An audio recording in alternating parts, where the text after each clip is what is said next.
सरपोशी की तमन्ना अब हमारे दिल में है, देखना है जोर कितना बाजुए कातिल में है। कैसे हो मेरे जवानों, स्वागत है आप सभी का आर्मी स्टडी के इस बेहतरीन मंच पर। आ जाओ भाई, शुरू करते हैं। बहुत ही शानदार ताबड़तोड़ पेपर होगा और पूरा टेस्ट आपको लगाना है, अपना मूल्यांकन करना है कि आपकी तैयारी मेरे भाई कैसी है। आ जाओ फटाफट, बढ़िया एकदम मस्त मेरे भाई। तैयारी रप्पा रप्पा रप्पा चल रही है ना मेरे भाई।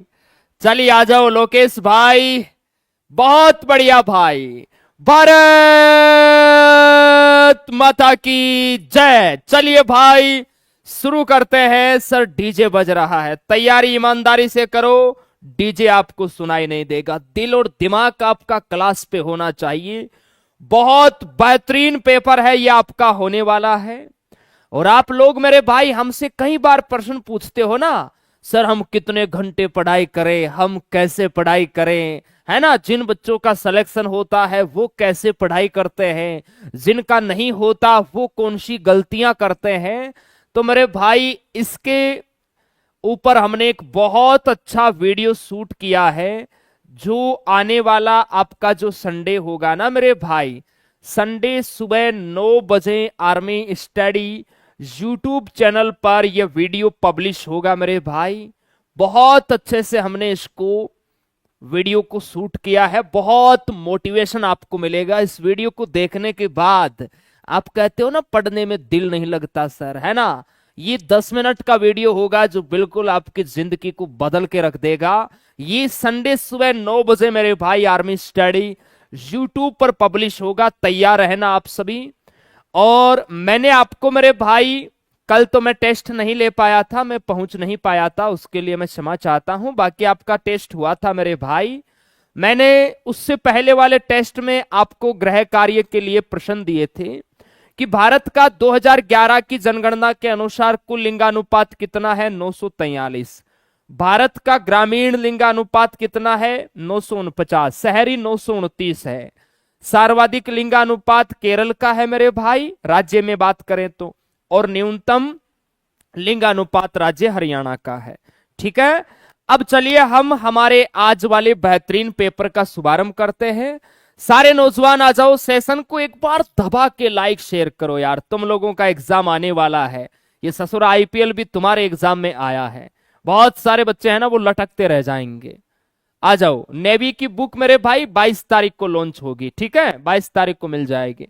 चलिए पहला बेहतरीन प्रश्न, एक से एक बढ़कर प्रश्न लेके आया हूं मैं, लल्लू प्रश्न नहीं लेके आया हूं।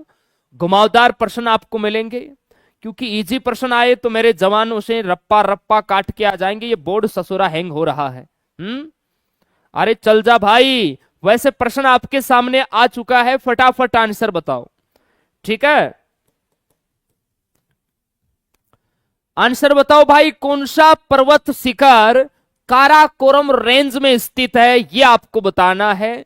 सभी जवान बताओ मेरे भाई, बताओ बताओ बताओ। बोर्ड साहब हैंग हो रहा है। अरे चल बाबू चल, चल मेरे राजा चल, ऐसे काम नहीं चलेगा। हाँ अब हो गया स्टार्ट।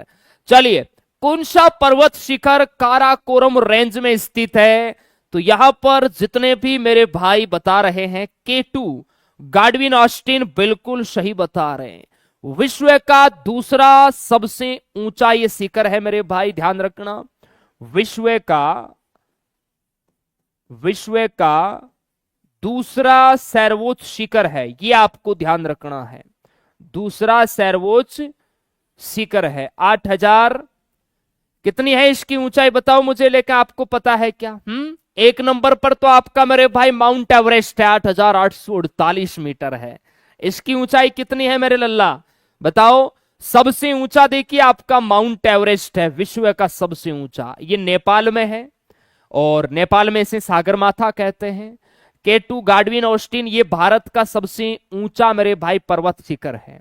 ये बहुत कंफ्यूजन वाला प्रश्न है, आपके एग्जाम में प्रश्न आता है भारत का सबसे ऊंचा शिखर कौन सा है। और बच्चे कंफ्यूज होते हैं, सर कंचनजंगा करके आए या K2 करके आए। जब दोनों ऑप्शन में हो मेरे लल्ला, तो K2 करके आना है। K2 ऑप्शन में ना हो तब आपको कंचनजंगा करके आना है। हाँ, 8,611 मीटर, बहुत बढ़िया।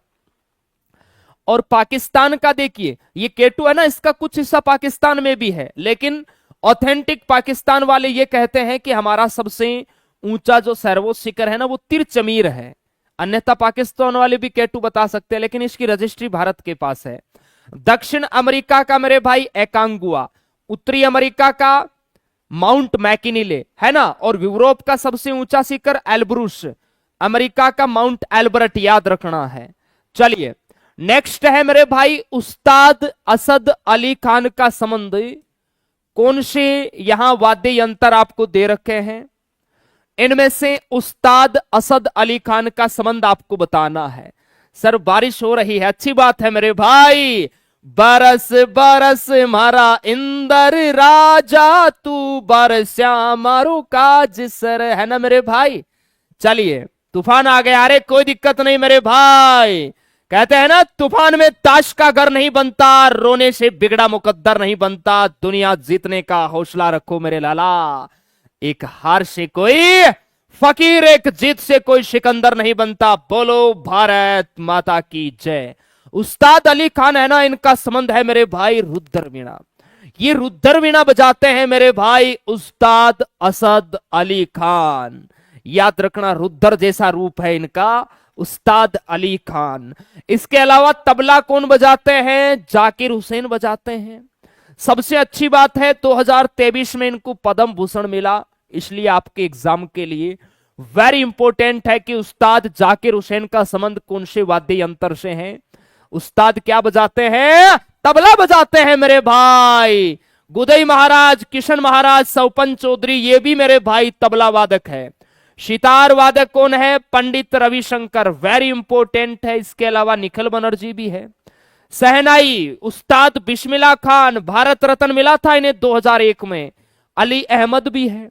वायलिन है ना, यह है गणेश राजगोपालन, एन राजन, संगीत राजन, याद रखना है। सरोद अजमत अली खान कहां है, यह ज्यादा इंपॉर्टेंट है। बाकी राजीव तारानाथ भी ध्यान रखना मेरे भाई, सरोद। संगीत में आपके शंकर महादेवन, ध्यान रखना है। चलिए नेक्स्ट है, बहुत बेहतरीन प्रश्न है मेरे भाई। सुकन्या समृद्धि योजना के तहत एक वित्तीय वर्ष में न्यूनतम कितनी धनराशि जमा कराने की आवश्यकता है, सभी जवान बताएंगे। बताओ भाई, इसकी शुरुआत कब हुई थी मेरे जवानों, पता है? यहां से एक बहुत अच्छा प्रश्न पिछले बार आपके आर्मी के एग्जाम में आया था, और मेरे मोबाइल के अंदर ये प्रश्न भी है मेरे भाई, मैं सेट करके लाया हूं। इसकी शुरुआत तो आपकी जनवरी 2015 से हुई थी। पिछले बार देखिए आपके आर्मी के एग्जाम में एक प्रश्न आया था, मैं यहां पर लिख रहा हूं, बिल्कुल उसी से रिलेटेड मैं प्रश्न लेके आया हूं, क्योंकि आर्मी स्टडी आपको पता है क्वालिटी कंटेंट के लिए जानी जाती है। पिछली बार एक प्रश्न आया था, हाँ, पीएम किसान योजना के तहत यह प्रश्न आया था आपके आर्मी के एग्जाम में। पीएम किसान योजना के तहत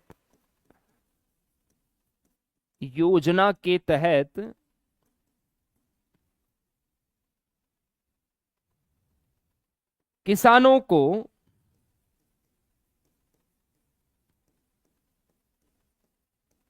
सालाना कितने रुपए की राशि है वो मेरे भाई दी जाती है। किसानों को सालाना की कितने रुपए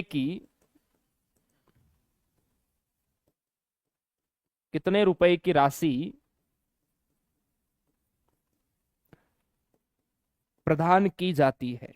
यह प्रश्न आपके आर्मी के एग्जाम में आया था। जिन्होंने पिछला पेपर देखा है उनको तो पता है, वो तो गलत नहीं करेंगे, है ना। यह प्रश्न आया था मेरे भाई, क्लियर है मेरे भाई। चलिए तो देखिए यहां पर इसका तो जो राइट आंसर होगा ना वो होगा 6,000 रुपए। क्लियर है, 6,000 रुपए की सालाना जो राशि है वो पीएम किसान योजना के तहत किसानों को सहायता के रूप में दी जाती है। ठीक है मेरे भाई। और इसका जो राइट आंसर होगा, सुकन्या समृद्धि योजना जनवरी 2015 में इसकी शुरुआत हुई, और इसमें जो न्यूनतम धनराशि है ना वो कितनी जमा करानी होती है, 250 रुपए। और अगर अधिकतम आपको पूछे मेरे भाई, अधिकतम सुकन्या समृद्धि योजना में अधिकतम राशि अगर आपको पूछे मेरे लल्ला, तो वो है 1.50 लाख। ठीक है, 1.50 सॉरी 1.5 लाख रुपए, ये आपको ध्यान रखना है। 1.5 1.5 लाख रुपए। ओके, ये अधिकतम है। न्यूनतम है 250 रुपए और पीएम किसान योजना के तहत 6,000 रुपए सालाना। ठीक है मेरे भाई, अब गलत नहीं होगा ना। आगे चलिए। भारत की 2011 की जनगणना के अनुसार किस राज्य की साक्षरता दर सबसे कम है? तो ये प्रश्न तो गलत होगा ही नहीं, है ना। जनगणना तो मतलब आपकी चुटकियों का खेल है। जनगणना का प्रश्न तो चुटकियों का खेल है ना, चुटकियों का खेल। चलिए, बहुत बढ़िया भाई दीपक भाई, शाबाश। सर ये मेरी शिफ्ट में आया था 2024-22 अप्रैल की 3rd शिफ्ट में। चलिए, अच्छी बात है मेरे भाई। अब देखो, 2011 की जनगणना के अनुसार न्यूनतम साक्षरता दर है ना, ये बिहार की है। किसकी है मेरे भाई? बिहार की है। ऑप्शन यहां पर ए आपका ठीक हो जाएगा। सर्वाधिक साक्षरता की मैं बात करूं तो मेरे भाई केरल की है, लगभग 94%। 2 नंबर पर मिजोरम है, 3 पे गोवा है, 4 पे त्रिपुरा है, 5 पे हिमाचल प्रदेश है। कभी कभार एग्जामिनर प्रश्न को टेढ़ा पूछता है कि 2011 की जनगणना के अनुसार दूसरा सर्वाधिक साक्षरता दर वाला राज्य कौन सा है, तब आपको मिजोरम करना है। ठीक है, तीसरा गोवा हो जाएगा, चौथा त्रिपुरा, 5वां हिमाचल प्रदेश। अब बात करते हैं न्यूनतम साक्षरता दर में। तो पहले नंबर पे तो है आपका बिहार, है ना, 61.80, कुछ जगह 63.20 या 80 भी देखने को मिलता है। दूसरा है अरुणाचल प्रदेश, तीसरा राजस्थान, चौथा आंध्र प्रदेश। ठीक है ना, गलत नहीं होगा। अब देखिए, यहां से मैं आपको होमवर्क भी देके जाऊंगा, क्योंकि मुझे 2011 की जनगणना का रिवीजन कंप्लीट करवाना है आपको। मुख्यमंत्री राज्यपाल मैंने करवा दिए हैं। आप लोगों को बताना है 2011 की जनगणना के अनुसार सर्वाधिक साक्षरता दर वाला केंद्र शासित प्रदेश, इसके अलावा न्यूनतम साक्षरता दर वाला केंद्र शासित प्रदेश, इसके अलावा सर्वाधिक लिंगानुपात वाला केंद्र शासित प्रदेश, इसके अलावा न्यूनतम लिंगानुपात वाला केंद्र शासित प्रदेश। ये आपके गृह कार्य का है, कल मैं इनके आंसर आपको बताऊंगा। ठीक है, तो आराम से मेरे भाई आप लोग बताना आंसर, पूरा पेपर लगा के, मुझे इंतजार रहेगा। नेक्स्ट है मेरे भाई, क्रिकेट खेल में मैदान के स्टंप की ऊंचाई बताओ। क्रिकेट आप खूब खेलते हो, कभी स्टंप की हाइट आप लोगों ने नापी है या नहीं, बताओ भाई। और सेशन को लाइक शेयर करो यार मेरे सरा, मेरे लला। पेपर तुम्हारे सर पे मंडरा रहे हैं, है ना, और पता नहीं बच्चे मेरे भाई कहां खोए रहते हैं। इससे डबल तिबल बच्चे तो हमारे एप्लीकेशन में लाइव रहते हैं, लेकिन उन बेचारों का तो नेट खत्म हो जाता है, वो इसीलिए नहीं आ पाते। बहुत कम बच्चे आते हैं जिनका नेट ज्यादा रहता है। बहुत बढ़िया, बहुत बढ़िया। तो देखो, स्टंप की ऊंचाई 28 इंच होती है। कितनी होती है मेरे भाई? 28 इंच होती है। देखिए, क्रिकेट से और भी जुड़ी हुई जानकारियां आपको मैं बताता हूं। क्रिकेट का जन्मदाता तो इंग्लैंड है, और ये ऑस्ट्रेलिया और इंग्लैंड का मेरे भाई राष्ट्रीय खेल है। इसमें खिलाड़ियों की संख्या मेरे भाई 11 होती है। खेल परिसर का नाम पिच होता है। दोनों विकेटों के बीच की दूरी 22 गज होती है। बैट की लंबाई 38 इंच होती है, चौड़ाई 4.25 इंच होती है। स्टंप की लंबाई कितनी होती है? 28 इंच होती है। गेंद का वजन 155 से 163 ग्राम होता है। अभी आप लोगों ने आईपीएल वगैरह देखा होगा, तो कोई भी बैट्समैन जब मैदान पर आता है तो एम्पायर साहब उसके बैट की चौड़ाई है ना, वो मेरे भाई नापते हैं कि कहीं चौड़ाई ज्यादा तो नहीं लेके जा रहा है ससुरा, है ना। चलिए आगे चलो। नेक्स्ट है 16 अगस्त 1904 को साप्ताहिक पत्रिका इतिहाद में प्रकाशित देशभक्ति गीत सारे जहां से अच्छा हिंदुस्तान हमारा, ये किसने लिखा? बताओ मुझे। सारे जहां से अच्छा हिंदुस्तान हमारा, यह किसने लिखा? बहुत भयंकर अच्छा प्रश्न है। चलिए, बहुत बढ़िया। पढ़ाई पे ध्यान दो, ये डायलॉग बाजी यही रह जाएगी। नेहा कैसी हो? अच्छा मेरे भाई, पढ़ाई तो नहीं करोगे? अरे सुधर जाओ मेरे लल्ला, हैं? क्यों पड़े हो तुम इनके चक्कर में? पढ़ाई करो। देखो, सारे जहां से अच्छा हिंदुस्तान हमारा, यह किसने लिखा? मोहम्मद इकबाल ने लिखा। किसने लिखा मेरे भाई? मोहम्मद इकबाल ने। ऑप्शन ए आपका राइट होगा। सरदार भगत सिंह ने नारा दिया था, पता है ना कौन सा मेरे भाई? शहीद आजम भगत सिंह, इनकलाब जिंदाबाद। इनकी पुस्तक बताओ मुझे। पिछले बार आपके आर्मी के पेपर में भगत सिंह की पुस्तक पूछी थी, बताओ मेरे जवानों। नेक्स्ट है, भारतीय संविधान के कौन से अनुच्छेद में उल्लेख है कि भारत के उपराष्ट्रपति राज्यसभा का पदेन सभापति होगा? बहुत इंपॉर्टेंट है, और यह प्रश्न है ना अच्छे लेवल के एग्जाम में आया था मेरे भाई, क्योंकि बहुत सारे बच्चे हैं जो आर्टिकल 64 के अंदर पढ़ते हैं कि उपराष्ट्रपति राज्यसभा के पदेन सभापति होंगे। अब यहां तो ऑप्शन में 64 है ही नहीं, तो एक हमारा ऐसा कौन सा आर्टिकल होता है जिसमें लिखा हुआ है कि उपराष्ट्रपति राज्यसभा के प्रधान सभापति हो सकते हैं? बताओ। हां, मैं नास्तिक क्यों हूं? Why I am atheist. बहुत बढ़िया। 89 किसने बताया है? रणजीत कुमार ने ठीक बताया है, विशाल भाई ने ठीक बताया है। बहुत बढ़िया। 89 ध्यान रखना, 89 और आपका जो आर्टिकल मेरे भाई 64 है ना, इन दोनों में एक ही बात लिखी हुई है कि भारत के उपराष्ट्रपति मेरे भाई राज्यसभा के प्रधान सभापति होंगे। अभी कौन है बताओ उपराष्ट्रपति, और क्रम से उनका नंबर कितना है वो भी बताओ मुझे। उपराष्ट्रपति के बारे में आपको जानकारी दूं तो देखिए, हमारा अनुच्छेद 63 कहता है कि भारत का एक उपराष्ट्रपति होगा। अनुच्छेद 64 में यह लिखा हुआ है उपराष्ट्रपति राज्यसभा का पदेन सभापति होगा, और 89 में भी यह बात लिखी हुई है, ध्यान रख लेना। उपराष्ट्रपति को पद की शपथ राष्ट्रपति दिलाता है। उपराष्ट्रपति का चुनाव संसद के सभी सदस्यों द्वारा किया जाता है। भारत के 3 उपराष्ट्रपति जो निर्विरोध चुने गए, डॉक्टर सर्वपल्ली राधाकृष्णन, मोहम्मद हिदायतुल्लाह, शंकर दयाल शर्मा। भारत के 2 बार उपराष्ट्रपति बनने वाले व्यक्ति राधाकृष्णन और हामिद अंसारी है।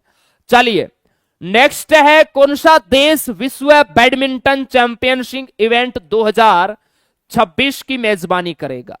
बताओ भाई। हां, जगदीप धनखड़ है आपकी, 14वें नंबर के है मेरे भाई, ध्यान रखना है। शाबाश, बहुत बढ़िया, गजब गजब। राजस्थान से है मेरे भाई। हाँ जी।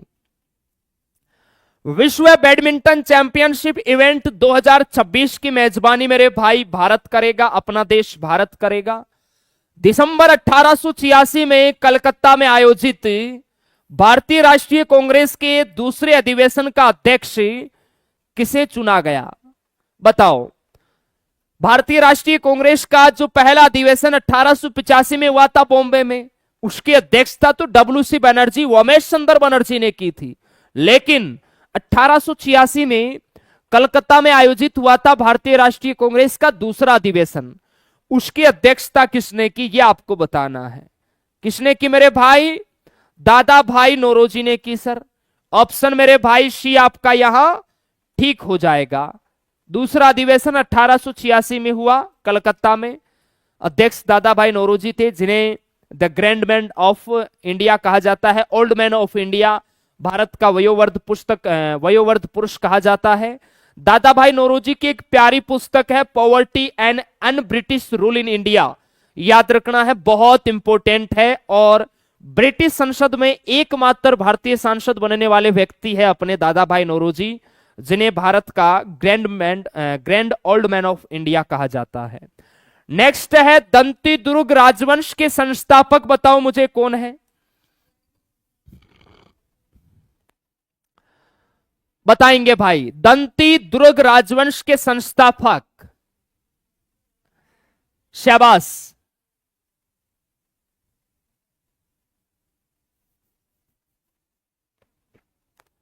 बताओ भाई,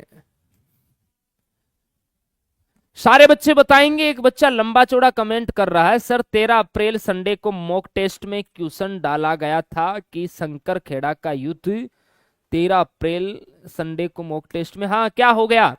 शंकर खेड़ा का युद्ध आपको नहीं पता कब हुआ मेरे भाई? अरे जिनको पता है वो बताओ भाई, हमने तो पढ़ा रखा है आपको। तो यहां राष्ट्रकूट राइट आंसर होगा ऑप्शन डी मेरे भाई, नेक्स्ट है, किसने गुलामगिरी पुस्तक लिखी भाई? ये आपके आर्मी जीडी 2024 में आया था प्रश्न। आर्मी जीडी 2024 इस वाले एग्जाम के अंदर ये पूछा गया था। सारे बच्चे बताएंगे, जबरदस्त प्रश्न है आपके एग्जाम के लिए। बताओ भाई।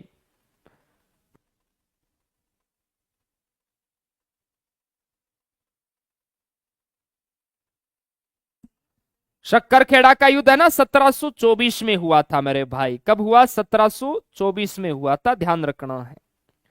ठीक है, चलिए यहां राइट आंसर होगा ज्योतिबा फुल्ले। जो बता रहे हैं वो सही बता रहे। महाराष्ट्र के समाज सुधारक ज्योतिबा फुल्ले, जिन्होंने गुलामगिरी पुस्तक लिखी, बहुत इंपॉर्टेंट है आपके एग्जाम के लिए। नेक्स्ट है, कौन सी नदी मानसरोवर के निकट राकस ताल उत्तर पश्चिमी सिरे से निकलती है? बताओ भाई।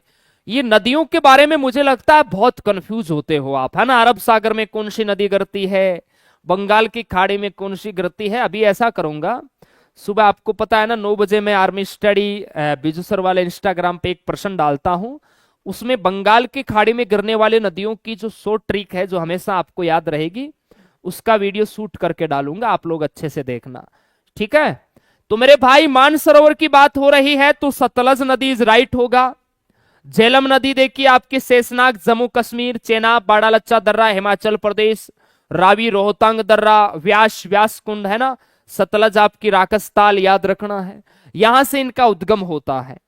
नेक्स्ट है, आधुनिक ओलंपिक में पहली बार महिलाओं ने कौन से साल में भाग लिया था? बहुत इंपॉर्टेंट है। अरे आधुनिक ओलंपिक खेलों की शुरुआत 1896 में हुई थी, लेकिन मेरे लल्ला महिलाओं ने भाग कब लिया? बहुत बेहतरीन प्रश्न है आपके एग्जाम के लिए। बताओ मुझे। शशि कुमार चौधरी मुर्गा बंजा भाई, तुम्हारा गलत है।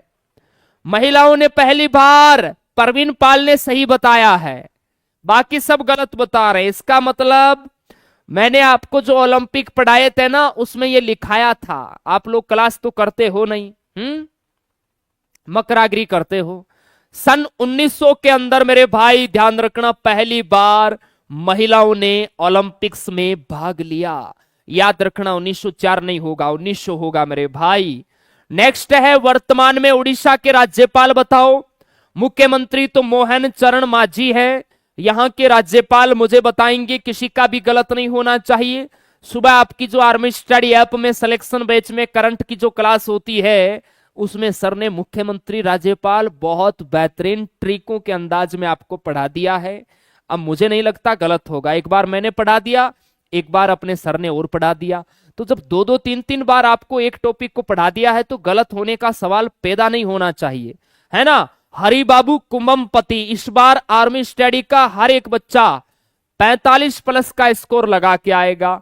और जो बहुत दिनों से हमारे साथ जुड़ा हुआ है वो वाकई में देखना आप 48, या बहुत सारे ऐसे बच्चे हैं जो 50 भी लगा के आएंगे। ये विश्वास है हमारा, हमें आपकी मेहनत पर कॉन्फिडेंस है। रमजान के महीने के बाद कौन सा त्योहार मनाया जाता है? बजाओ, बताओ भाई। रमजान के महीने के बाद हमारे जो मुस्लिम भाई है वो मनाते हैं, सभी प्यारे बच्चे बताएंगे। बहुत बेहतरीन प्रश्न है। रंजन कुमार नमस्कार जी भाई, नमस्ते।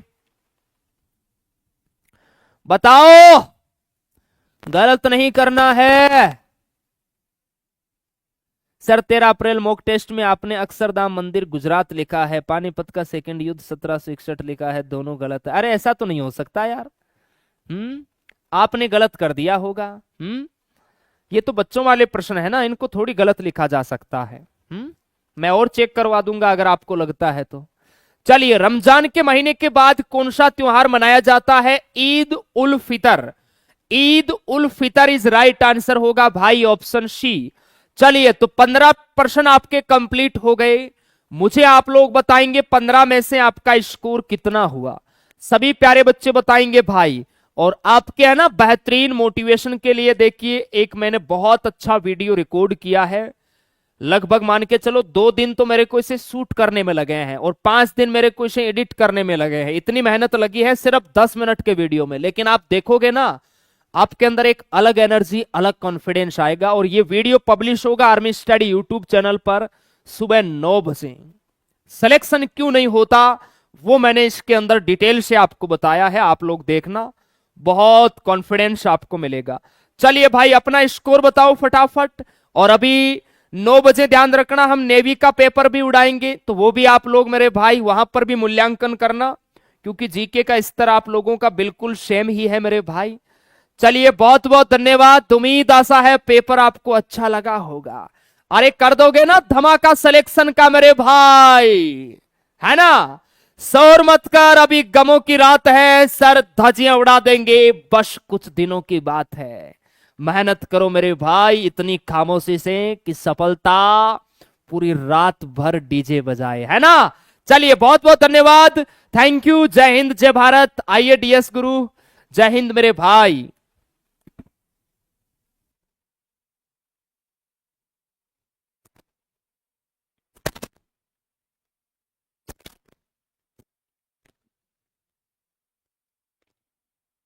नमस्कार सभी दोस्तों का एक बार फिर से स्वागत। आर्मी स्टडी के इस दमदार यूट्यूब प्लेटफॉर्म पर आप सभी का स्वागत।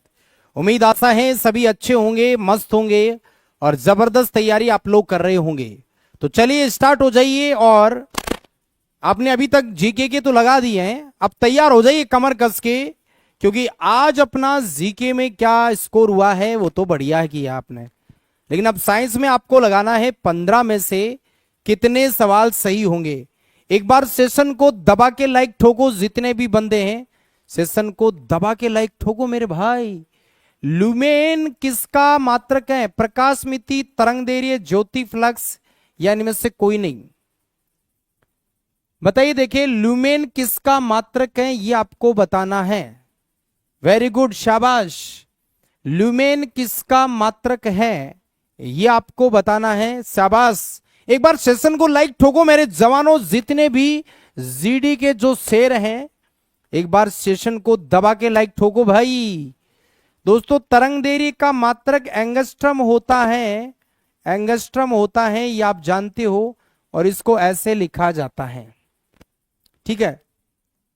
जबकि ल्यूमेन किसका मात्रक होता है? ज्योति फ्लक्स का मात्रक होता है। एक बार पहले भी करवाया था मैंने। एक होता है वेबर, वेबर होता है दोस्तों चुंबकीय फ्लक्स का मात्रक, चुंबकीय फ्लक्स का मात्रक, चुंबकीय फ्लक्स का मात्रक होता है वेबर, और ज्योति फ्लक्स का मात्रक आपके क्या होगा? ल्यूमेन हो जाएगा, ध्यान रखना। चलिए, निम्न में से किस उदाहरण द्वारा एक समान वर्ती गति का वर्णन किया गया है? अब देखो ये है टीसीएस की लैंग्वेज, ऐसे सवाल पूछता है। हालांकि ऐसा नहीं कि ये हमने पढ़ा नहीं है, अब अपने दिमाग में तो क्या है, अपना इतना ही सोच के जाते हैं। हम तो ये कह देते हैं कि पढ़ा ही नहीं था ऐसा, जबकि पढ़ा रखा है। पूछने का उसका तरीका बदला है, लेकिन अपना नजरिया नहीं बदलना चाहिए ना। निम्न में से किस उदाहरण द्वारा एक समान वर्ती गति का वर्णन किया गया है? सीधी सड़क पर गतिमान एक कार, भाई वर्तीय गति आ गई तो सीधी सड़क पर तो गलत है, वर्ती गति में गोल घूमेगा। वर्ती गति का उदाहरण पूछ रहा है आपसे, अब वो एक समान वगैरह वगैरह कुछ भी कहेगा। एक पेड़ से दूसरे पेड़ पर कूदता हुआ एक बंदर, गलत है। आसमान से गिरती हुई बारिश की एक बूंद है, ये भी गलत है, ये तो सीधे आ रहे हैं। तो भाई घड़ी की सुइयों की गति ये आ जाएगी वर्ती गति में। तो पूछने का तरीका, अपने सोचने का नजरिया बढ़िया होगा तो सवाल अपनी मुट्ठी में होगा। बस पढ़ना बढ़िया आराम से है, जल्दबाजी हड़बड़ाहट नहीं दिखाना है। चलिए ये न्यूमेरिकल आ गया भाई।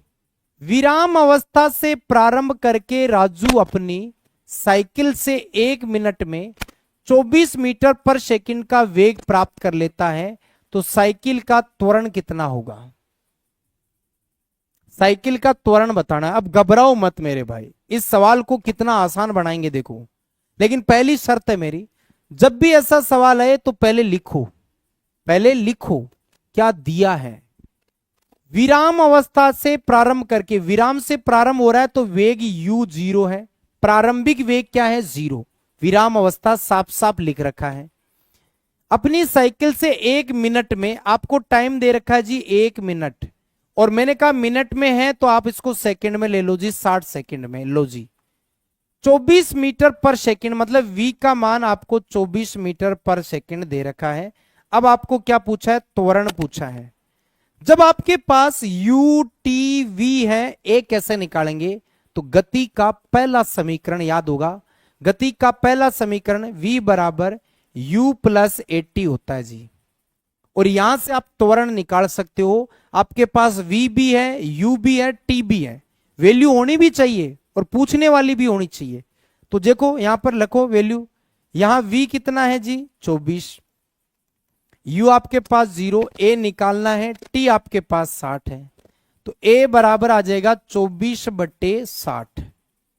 12 से काट रहा है भाई, 12 से काटो, 12 दूनी 24, 12 पंजे 60, 2/5 यानी कि 0.4 मीटर पर सेकंड स्क्वायर। कहां पे है, पहला ऑप्शन ही है, तो एकदम सही जवाब होगा।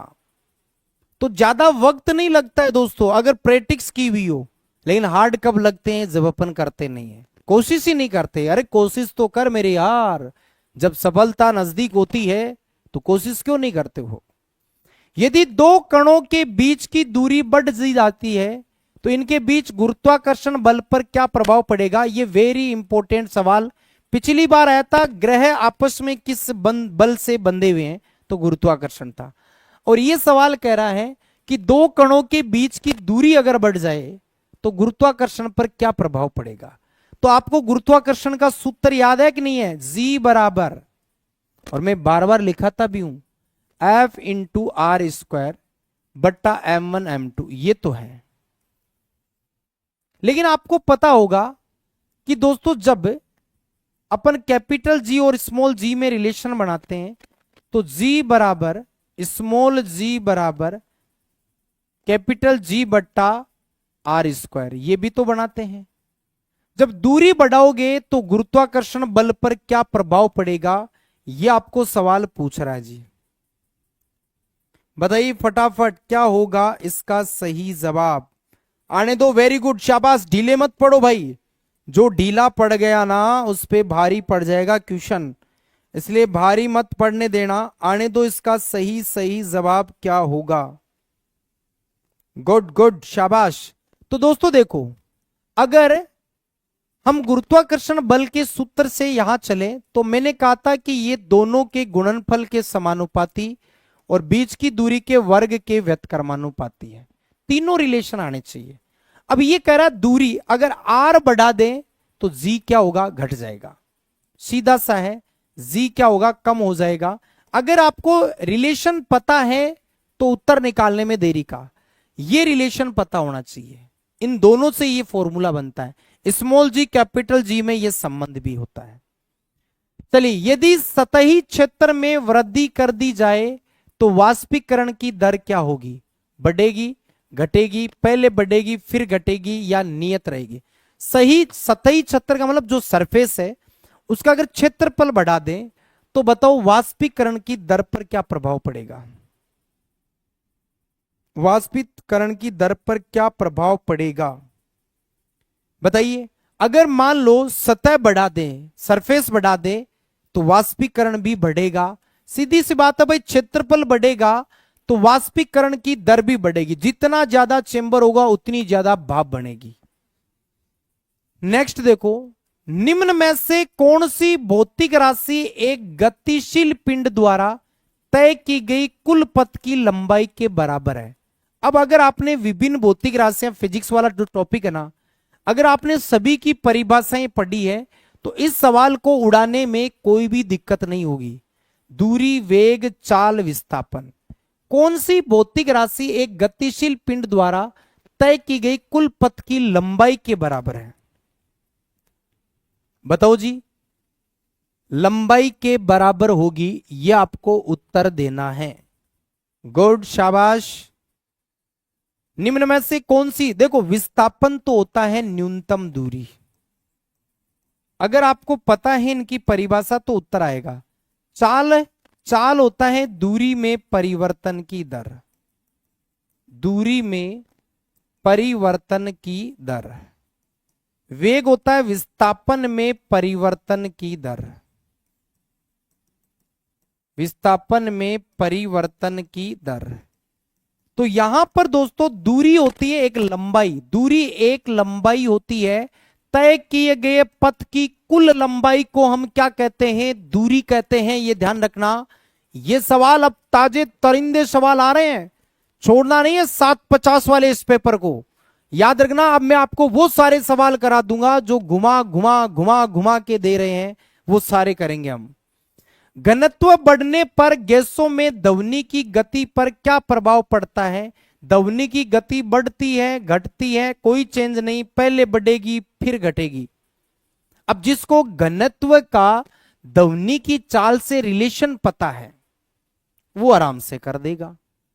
तो नॉर्मल सवाल तो भाई हर कोई करके आएगा, हम तो वो सवाल प्रैक्टिस लगा रहे हैं जिन पर दाव पेच खेलेंगे हम। दोस्तों यहां पर सही जवाब होगा ध्वनि की, देखो घनत्व बढ़ेगा तो चाल घटेगी। क्यों? क्योंकि दोस्तों ध्वनि की जो चाल है, ध्वनि की जो चाल है उसका डेंसिटी के साथ रिलेशन ऐसे है, 1/, गैस का घनत्व है। अपोजिट है, व्युत्क्रमानुपाती दुश्मनी वाला रिलेशन है, और दुश्मनी में एक बढ़ता है तो दूसरा घटता है। तो घनत्व दोस्तों बढ़ेगा तो चाल घटेगी। चलो जी, एक न्यूमेरिकल और दे दिया मैंने, लेकिन गजब का है। 14 वोल्ट के विभवांतर वाले दो बिंदुओं के बीच 5 कूलाम के आवेश को स्थानांतरित है, ये स्थानांतरित करने के लिए किया गया कार्य बताओ। मैंने क्या कहा था अभी थोड़ी देर पहले कि जब भी न्यूमेरिकल आता है तो पहले लिखो, बिना लिखे काम नहीं बनेगा। आपको दिया V का मान 14 वोल्ट, ठीक है, और Q दिया आवेश आपको 5 कूलाम, 5 कूलाम। आपको निकालना क्या है, कार्य। अब देखो याद करो, जब V आ जाए, V का मतलब विभव या विभवांतर, तो विभवांतर का सूत्र होता है V बराबर W/Q।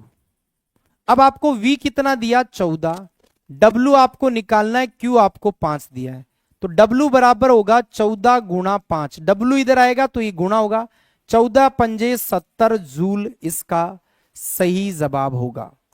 भाई तदबीज से निकालोगे तो उत्तर आएगा, कहां जाएगा जाने नहीं देंगे हम। अगला देखिए, किसी चुंबक का वह भाग जहां से चुंबकीय क्षेत्र रेखाएं निकलती है क्या कहलाता है? उत्तरी और दक्षिणी ध्रुव, चुंबक का मध्य भाग, दक्षिणी ध्रुव या उत्तरी ध्रुव। सवाल को पहले पढ़ना, जल्दबाजी में तुक्का तो बिल्कुल नहीं, तुक्का तो वो लगाएगा जो बिल्कुल ऐसे ही तैयारी नहीं कर रहा है, अपने लक को आजमा रहा है। अपन लक नहीं आजमा रहे हैं, अपन लक खुद बनाएंगे अब की बार। तो दोस्तों चुंबक का वो भाग जहां से चुंबकीय बल रेखाएं निकलती है, तो आपको पता है ये जैसे चुंबक है, चुंबक के दो ध्रुव है, एक नॉर्थ और एक साउथ। चुंबक से चुंबकीय बल रेखाएं कहां से निकलती है? नॉर्थ से साउथ की तरफ। ये पूछ क्या रहा है? ये पूछ रहा है कहां से निकलती है, तो नॉर्थ से निकलती है। कहां से? उत्तरी ध्रुव से निकलती है, डी ऑप्शन होगा। बहुत सारे बंदे मैं देख रहा हूं उत्तरी और दक्षिणी ध्रुव, उत्तरी और दक्षिण ध्रुव, एक लिख रहा है मध्य भाग। अरे ऐसे मत मारो तुके, ये पढ़ा हुआ है कि चुंबक से चुंबकीय बल रेखाएं नॉर्थ से साउथ की तरफ बाहर चलती है, अंदर साउथ से नॉर्थ। तो कहां से निकल रही है? नॉर्थ से निकल रही है। समतल दर्पण में बनने वाले प्रतिबिंब की स्थिति क्या होती है? दर्पण के सामने, दर्पण के पीछे, दर्पण पर या अनंत पर? दर्पण, जो समतल दर्पण अपने घर में होता है ना, उसमें जो प्रतिबिंब बनता है वो कहां बनता है, ये बताना है। बताइए जी, कहां बनता है ये आपको बताना है जी। तो समतल दर्पण के सामने जब अपन खड़े रहते हैं तो प्रतिबिंब कैसा बनता है जी? यहां से आभासी बनता है। आभासी सीधा होता है, और सीधा तो होता है लेकिन दोस्तों बराबर भी तो होता है ना। लेकिन बनता कहां है? दर्पण में पीछे बनता है। भाई दर्पण के हम सामने खड़े तो दर्पण में पीछे की तरफ दिखता है। पीछे का मतलब यूं नहीं कि आप पूरा बेक चले जाओ, पूरा बेक नहीं। अगला देखिए, शक्कर के घोल में शक्कर एक है, विलायक, घुला हुआ पदार्थ, कोलाइड या सस्पेंशन। शक्कर के घोल में शक्कर क्या है? घोल का मतलब हो गया दोस्तों विलियन। अब आपको पता है विलियन दो टाइप से बनता है, एक विलायक से बनता है और एक विलय से बनता है। अब शक्कर का घोल बनाएंगे ना तो उसमें विलायक तो पानी होगा और शक्कर क्या होगा? विलय। लेकिन गुरुजी यहां पर विलय तो ऑप्शन ही नहीं है। तो मैंने आपको यह भी कहा कि हम कम वाले में ज्यादा घोलते हैं कि ज्यादा वाले में कम, तो ज्यादा में कम घोलेंगे, पानी में शक्कर घोलेंगे तो उस पानी में कौन घुला हुआ है? शक्कर घुला हुआ है। तो दोस्तों ये शक्कर है ना, घुला हुआ पदार्थ होता है। शक्कर घुला हुआ पदार्थ होता है। बी ऑप्शन सही होगा। चलिए, हाइड्रोजन अणु का नाभिक किससे बना होता है? केवल एक प्रोटॉन, प्रोटॉन, न्यूट्रॉन, इलेक्ट्रॉन से, दो इलेक्ट्रॉन, एक प्रोटॉन, या इनमें से कुछ नहीं होता? बताओ। देखिए, हाइड्रोजन अणु का नाभिक किससे बना होता है? हाइड्रोजन अणु का नाभिक किससे बना है? तो भाई हाइड्रोजन को लिखते कैसे? 1H1। तो इसमें दोस्तों प्रोटॉन कितना है? 1, और न्यूट्रॉन कितना है? 0। अब आप देख लो इलेक्ट्रॉन तो कहां से होगा? तो यहां पर केवल और केवल एक प्रोटॉन ही होता है। फर्स्ट ऑप्शन इसका राइट होगा जी। तो ये तो बिल्कुल नहीं है, ये तो गलत है। दो इलेक्ट्रॉन कहां से होंगे? और न्यूट्रॉन तो होता ही नहीं है, तो कहां से होगा? चलिए, निम्न में से कौन सा जीव मोलस्का परिवार से संबंधित है? कॉकरोच, घोंगा, केंचुआ, स्टार मछली। स्टार मछली मतलब तारा मछली। तारा मछली। बताइए कौन सा जीव मोलस्का संघ से रिलेशन रखता है? मोलस्का अकशेरुकी का दूसरा सबसे बड़ा संघ है। तो देखो, कॉकरोच तो आता है आपके ऑर्थोपोडा में, कीट में आता है ये तो, ठीक है। केंचुआ आता है सरीसृप में, सॉरी केंचुआ, एक सेकंड, मोलस्का पूछा ना। केंचुआ एनेलिडा में, हाँ बिल्कुल एनेलिडा में। और ये इकाइनोडर्मेटा में आता है। ये सवाल आपके वर्गीकरण से पूछा जा रहा है। यहां सही जवाब घोंगा होगा, मोलस्का से। घोंगा, सीपी, पाइलार, ये सब आते हैं इसमें। चलिए, फूल के किस प्रजनन भाग में जनन कोशिकाएं होती है? दल, वर्तिकाग्र, परागकोश, बाह्यदल, बाह्यदल, पुंकेसर, पुंकेसर और स्थिकेसर। सवाल क्या कह रहा है? फूल या पुष्प के प्रजनन भाग में जनन कोशिकाएं किसमें? जनन का मतलब जैसे अपने शुक्राणु और अंडाणु, वर्षण और अंडाशय से निकलते हैं, तो वैसे जनन कोशिकाएं पुष्प में कहां होती है? तो वो दोस्तों पुंकेसर और स्त्री केसर में होती है। ये ध्यान रखना है। चलो अंतिम सवाल, वनस्पति तेल के हाइड्रोजनीनेशन में उत्प्रेरक यानी कि कैटलिस्ट के रूप में किसका प्रयोग किया जाता है? हीलियम, निकल, लेड, हाइड्रोजन। वनस्पति तेल से जब अपन वनस्पति घी बनाते हैं तो कैटलिस्ट, उत्प्रेरक का काम है अभिक्रिया की स्पीड को बढ़ा देना। तो आपको यह बताना है कि वहां पर उत्प्रेरक के रूप में किसका इस्तेमाल किया जाता है? तो दोस्तों यहां पर निकल इसका राइट जवाब होगा। हीलियम दोस्तों एक अक्रिय गैस है, ये आपको पता होनी चाहिए, अक्रिय गैस है। और हीलियम का यूज गुब्बारों में किया जाता है। और यह है पॉप साउंड। पॉप ध्वनि के साथ जलने वाली गैस है। ध्वनि के साथ जलने वाली गैस है कौन? हाइड्रोजन। लेड दोस्तों जहरीली धातु होती है, यह भी ध्यान रखना है। अब बताओ मेरे यारों, कितने सवाल 15 में से आपने ठोके हैं आज के इस पेपर में? ईमानदारी से बताना है, तुक्के नहीं लगाना है। जब तक तोड़ेंगे नहीं, अब की बार छोड़ेंगे नहीं। तो डेली लगाओ, डेली नए सवाल दिखाऊंगा, घुमावदार दिखाऊंगा, न्यूमेरिकल दिखाऊंगा, हर टाइप के सवाल आपको करवाऊंगा यहां पर। चलिए आगे का टेस्ट कंटिन्यू है, पूरा लगाओ। जब तक तोड़ेंगे नहीं ना, तब तक छोड़ेंगे नहीं। लगे रहो मुन्ना भाई, जब तक एग्जाम नहीं हो। ओके, जय हिंद, जय भारत।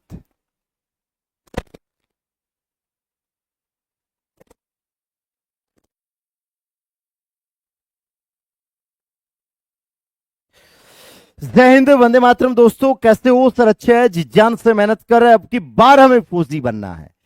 तो लाडले कैसे हो? मस्त हो? बिल्कुल सर मस्त है लाडले। आंधी चल रही है इसलिए हम क्या करेंगे, पेपर को थोड़ा जल्दी कर देते हैं ना, बिना देरी के साथ। भाई साहब यहाँ पे आज आंधी चल रही है, आंधी, तो अब पेपर को थोड़ा सा जल्दी करेंगे। आ जाओ। आप बोलोगे सर कोसेक 60 का मान कितना होता है? कोसेक 60 का मान होता है लाडले 2/√3। आपसे पूछा जाए सारणी से, त्रिकोणमिति से कोसेक 60 का मान, तो 2/√3 होता है। ये बात आपको ध्यान रखनी है। आ जाओ। 102 का स्क्वायर करना है। जो जिन भाइयों को ट्रिक पता है वो ट्रिक से कर लो, जिन भाइयों को ट्रिक नहीं पता ना तो वो लाडले किससे कर लो, गुणा करवा लो। कैसे? देखो 102 का स्क्वायर का मतलब क्या होता है सर? इसका मतलब होता है इसको 2 बार लिख लो और गुणा करवा दो। 102 को 102 से क्या करवा दो सर? 2 बार गुणा करवा दो, 2 बार। बोलोगे यस सर। कुछ भाइयों की ट्रिक पड़ी हुई, ट्रिक याद है ना, तो मेरे भाई ट्रिक से कर लो। आ जाओ। सर कैसे बताया था? 102 का स्क्वायर तो 100 से कितना ज्यादा है मेरे भाई? ये 100 से कितना ज्यादा है? तो बोलोगे कि सर 100 से 2 ज्यादा है। 100 से 2 ज्यादा है तो 2 का स्क्वायर कर दो 4। बोलोगे ठीक है, और एक 0 लगा दो। कंफर्म है? ठीक है सर। 2 ज्यादा है ना तो 2 जोड़ दो, 2 ज्यादा है ना तो 2 जोड़ दो। कितना हो जाएगा? 104। तो बोलोगे सर 104 आ गया, 104। तो बोलोगे आ जाएगा 10404। तो बोलोगे सर यही हमारा आंसर सही है, बी ऑप्शन है। और जिन भाइयों को ट्रिक नहीं आती है तो वो गुणा करवा लो मेरे भाई। कंफर्म है? ठीक है। बोलोगे सर आ जाओ। निम्न में से किस न्यूनतम अंक से 8788 को विभाजन करने पर भागफल एक पूर्ण घन प्राप्त होता है? क्या प्राप्त होता है सर? पूर्ण घन प्राप्त होता है। पूर्ण घन का मतलब होता है 3-3 के जोड़े बनाने हैं। कितने कितने के जोड़े बनाने हैं सर? 3-3 के जोड़े बनाने हैं, 3-3 के जोड़े। कंफर्म? बोलोगे सर बना देंगे, कोई दिक्कत इसमें नहीं है। आ जाओ। तो आप बोलोगे कि सर यहां से पहले टुकड़े करो, 8 7 8 8 आ जाएगा सर, कोई तकलीफ नहीं इसमें। तो आप बोलोगे कि सर यहां से अपन बात करें ना तो सर यहां से निकलता है क्या? 2 का भाग दे दो सर, देखो 4। बोलोगे ठीक है। 2 तिया 6, 2 नाम 18, 2 चौके 8 आ जाएगा सर। फिर 2 का भाग दे दो, 2 दूनी 4, 2 एकम 2, 2 नाम 18, 2 सत्ते 14। अब लाडले 13 का भाग जाएगा, 13 का भाग 169 बार जाएगा सर। फिर 13 का भाग बोलोगे सर 13 बार जाएगा, और फिर 13 का भाग 1 बार जाएगा, 1 बार। तो देखो इसका जोड़ा तो बन रहा है 13 का, 13 का जोड़ा तो बन रहा है, 13 का जोड़ा तो बन रहा है, लेकिन 2 का जोड़ा नहीं बन रहा। जिसका जोड़ा नहीं बनता ना उसको वहां से रप्पा रप्पा काट देते हैं। ठीक है। तो बोलोगे काट दो, इसको भी काट दो, इसका जोड़ा नहीं बन रहा। तो बोलोगे कि सर कितने कितने 2 काटे? 2 काटे, तो गुणा करोगे ना तो 4 आंसर हो जाएगा। सी ऑप्शन है ना, यही हमारा आंसर सही है। क्लियर है? बोलोगे सर आ जाओ। MDHW का प्रश्न है। यदि 6 व्यक्ति 4 माह में 2400 रुपए खर्च करता है तो 4 व्यक्ति कितने माह में 1800 रुपए खर्च करेंगे? MDHW, रुपए खर्च करना एक कार्य है। रुपए खर्च करना क्या है? एक कार्य, एक कार्य। आ जाओ। तो 6 व्यक्ति 4 माह में 6 व्यक्ति 4 माह में 2400 रुपए खर्च करते हैं। 6 व्यक्ति 4 माह में 2400 रुपए खर्च करते हैं। खर्च करना भी एक कार्य होता है। ठीक है। बोलोगे यस सर। तो 4 व्यक्ति कितने माह में? नहीं पता। 4 व्यक्ति कितने माह में 1800 रुपए खर्च करेंगे? 1800। बोलोगे ठीक है। कटने वाले को काट दो, देखो 4 से 4 कट जाएगा। बोलोगे 2 0 से 2 0 कट जाएगा सर। 6 से काटेंगे, 6 से काटेंगे सर, कितनी बार चला जाएगा? 4 बार चला जाएगा। कंफर्म है? बोलोगे यस। अब सर काट दो किससे? बोलोगे सर 2 से काट दो 2, और ये कितना आ जाएगा सर? 9 आ जाएगा। 9 इधर तो कितना आ गया सर? इधर आ गया आपका 1/9, इधर तो आ गया 1/2, इधर आ गया मेरे भाई 1/2, इधर आ गया बोलोगे x/9। तिरछा गुणा करवा दो, तिरछा गुणा करवाओगे ना तो बोलोगे कि सर ये आ जाएगा 9 बराबर 2x आ जाएगा। गुणा में ना तो भाग दे दो, गुणा में तो भाग दे दो, तो भाग दोगे ना 9 में 2 का भाग दोगे तो आंसर कितना आ जाएगा सर? आपका आंसर आ जाएगा 4.5। कौन सा ऑप्शन सही है सर? फर्स्ट ऑप्शन है ना, यही हमारा एकदम परफेक्टली आंसर है। सही है, कोई दिक्कत वाली इसके अंदर बात है नहीं। आगे बढ़ जाए। बोलोगे सर बढ़ जाओ। 1 केजी का कितना प्रतिशत 10 ग्राम है? 1 केजी का कितना प्रतिशत 10 ग्राम है? तो 1 केजी का मतलब 1000 ग्राम होता है। 1 केजी का मतलब कितना होता है सर? 1000 ग्राम। ठीक है। तो पहले बदल लो आराम से, जल्दीबाजी क्यों करेंगे? तो सर 1 केजी का मतलब होता है 1000। अब जिसके साथ का लगा होता है ना, जिसके साथ का लगा होता है ना उसको नीचे लगता है। तो का किसके साथ लगा हुआ है? इसी के साथ है। तो जिसके साथ का लगाओ ना उसको नीचे लिखते हैं, नीचे जो बच गया ना उसको ऊपर लिखते हैं, जो बच गया उसको ऊपर लिखते हैं। परसेंटेज निकालने के लिए 100 से गुणा करवा दो, कितना आएगा मेरे भाई? 3 जीरो से सर 3 जीरो कट गया, 1% आ जाएगा, 1%। कौन सा ऑप्शन सही है सर? बी ऑप्शन है ना, यही हमारा आंसर सही है, कोई तकलीफ इसमें नहीं है। कंफर्म है? बोलोगे कि सर कंफर्म है, आ जाओ आगे बढ़ जाए, बोलोगे सर आगे बढ़ जाओ, देखते हैं आगे, बोलोगे यस सर आगे बढ़ जाते हैं, आ जाओ। अगला प्रश्न देखिए सर, इसको सरल करके बताना है, इसको है ना मेरे भाई सरल करके बताना। तो देखो 945 अपॉन कितना है 1250, इसको काट पीट के छोटा करके बताना है। देखो ये संख्या किससे कट रही है? 5 से कट रही है। ये संख्या किससे कट रही है? 5 से कट रही है, 5 से काटो। देखो सर 5 एकम 5, बोलोगे 4 बच गया, 5 आटू 40, 5 नाम 45 आ गया, 5 से काट दो, 5 दूनी 10, पचम 25, तो 0 आ जाएगा। बोलोगे सर ये आ जाएगा 189 बटे 250, 189 बटे कितना आ जाएगा? 250। तो बोलोगे सर कौन सा ऑप्शन सही है? डी ऑप्शन है ना, वो हमारा आंसर सही है। काट के बताना था सिर्फ, आ जाओ। अब बोलोगे देखिए सर, एक वृत्त का क्षेत्रफल 616 है, तो बताओ त्रिज्या कितनी होगी? एक वृत्त का क्षेत्रफल है ना, बोलोगे कि सर एक वृत्त का क्षेत्रफल है ना वो 616 है, एक वृत्त का क्षेत्रफल 616 है, तो त्रिज्या बतानी है कि सर त्रिज्या कितनी होगी। बोलोगे ठीक है सर, आ जाओ। देखो क्षेत्रफल का फॉर्मूला होता है पाई आर स्क्वायर, क्षेत्रफल का फॉर्मूला है पाई आर स्क्वायर, यही तो हमारा क्षेत्रफल। बोलोगे सर यही है। पाई का मान कितना है सर? पाई का मान 22/7 इंटू आर स्क्वायर, तो बोलोगे कि सर आर स्क्वायर लिख दो। क्षेत्रफल कितना है? 616, नीचे क्या लिख दो सर? 1 लिख दो, 1। अब बोलोगे सर काटेंगे ना, तो 11 दूनी 22, 11 दूनी 22, 11 से काटो सर, 11 5 55, बोलोगे सर 11 5 55, बोलोगे ठीक है सर। अब कितनी बार जा रहा है ये? 11 से काटेंगे, 55 के बाद में 6 बच गया, तो 11 छकी 66, 2 से काट दो सर 28 आ जाएगा।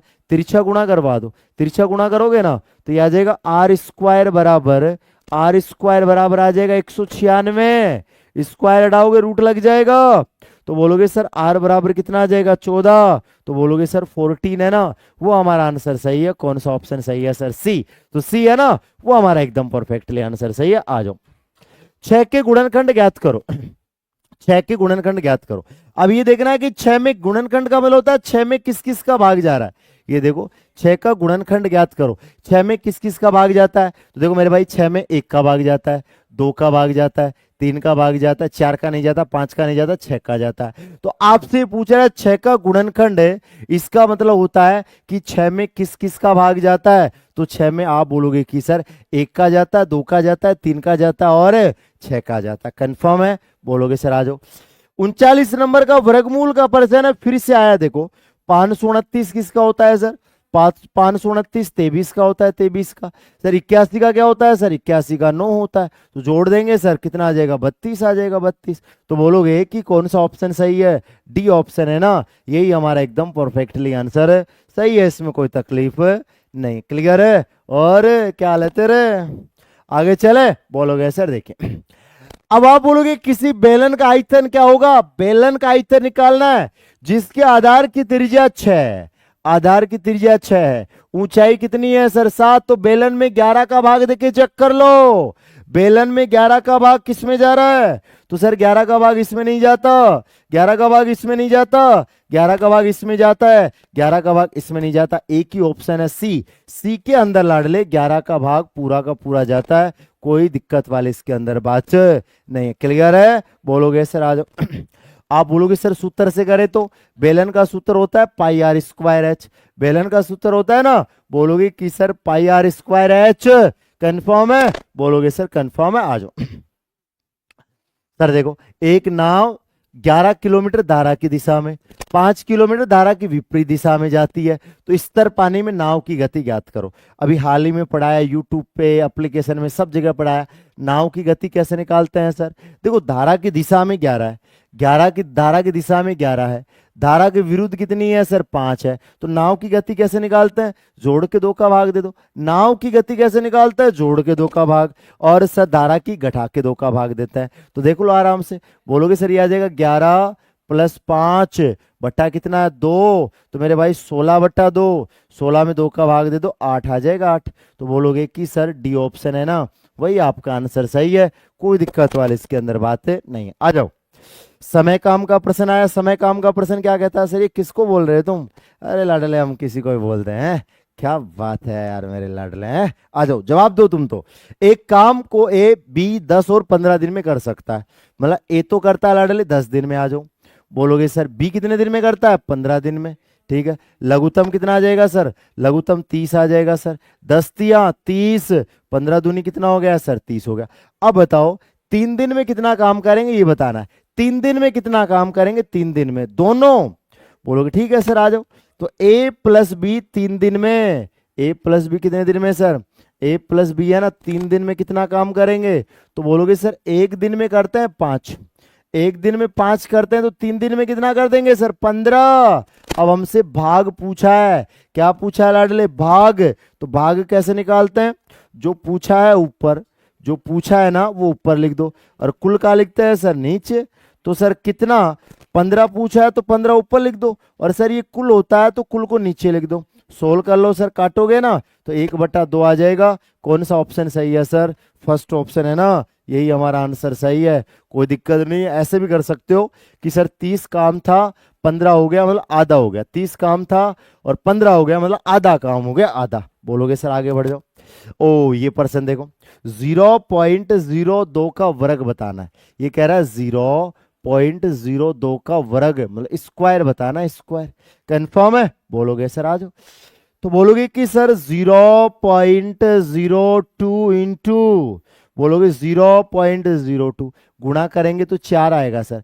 पॉइंट को भूल जाओ, गुणा करवा लो 4 आएगा। अब पॉइंट कितने पर है सर? 2 पर तो यहाँ है, 2 पर यहाँ है। पॉइंट 2 पर यहाँ है और 2 पर यहाँ, तो पॉइंट कितने पर है सर? 4 पर है, 4 पर। तो बोलोगे कि सर 3 0 लगा लो।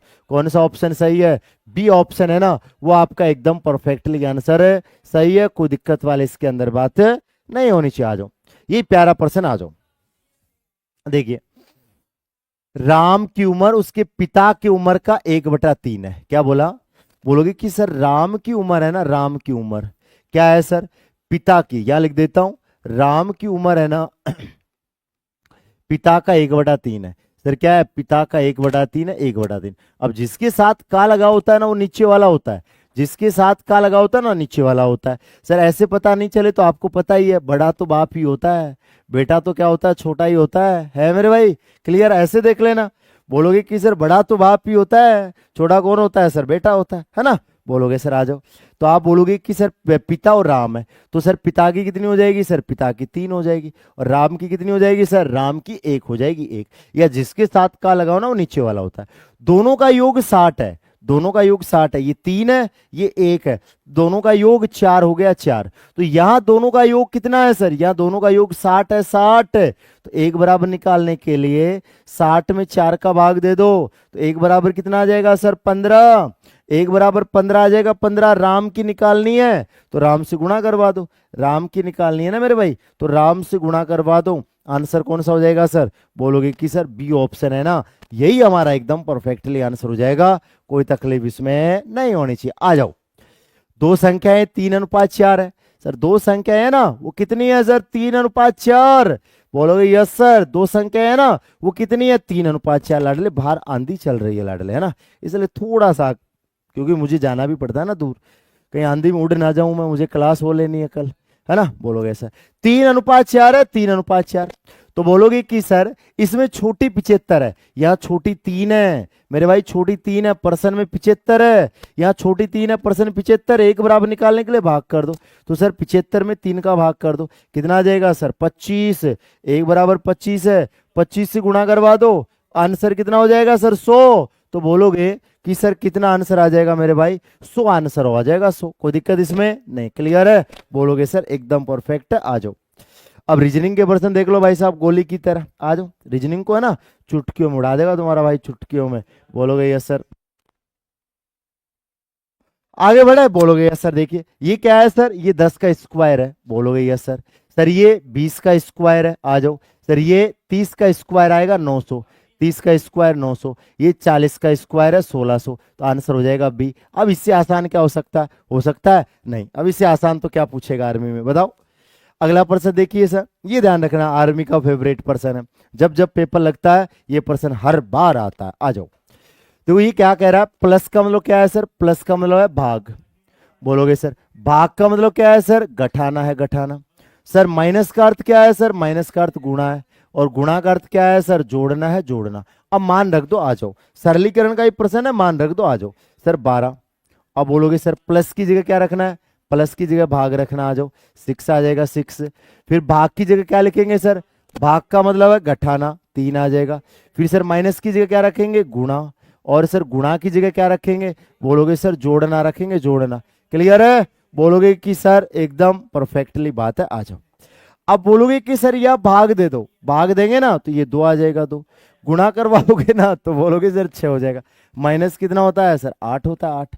तो बोलोगे सर प्लस प्लस वाले को जोड़ लो, तो बोलोगे सर 8 और 2 कितना हो गया सर, 8 और 2 10, प्लस प्लस वाले को जोड़ लो और फिर माइनस कर दो, प्लस प्लस वाले को जोड़ो और फिर माइनस कर दो, आंसर कितना आ जाएगा 4। ऑप्शन कौन सा सही है सर, सी ऑप्शन है ना, वो एकदम परफेक्टली आंसर सही है, कोई दिक्कत इसमें नहीं। देखो ये सबसे डेंजर पर्सन है भाई, आ जाओ, ये दिशा दूरी का पर्सन है लेकिन टॉप का पर्सन। आ जाओ, देखो गांव पी, गांव क्यू के पूर्व में है, ध्यान से सुनना, गांव पी है ना, गांव क्यू के पूर्व में है, बोलोगे यस सर कोई दिक्कत नहीं। गांव है ना, गांव पी है ना, गांव क्यू के क्या है, क्यू के पूर्व में, ठीक है। गांव आर है ना, आर, गांव पी के उत्तर में है, पी के क्या है सर, पी के उत्तर में। आ जाओ, बोलोगे सर कौन, बोलोगे आर है ना, आर, ये किसके है सर, आर है ना, आर है, गांव आर, गांव पी के उत्तर में है।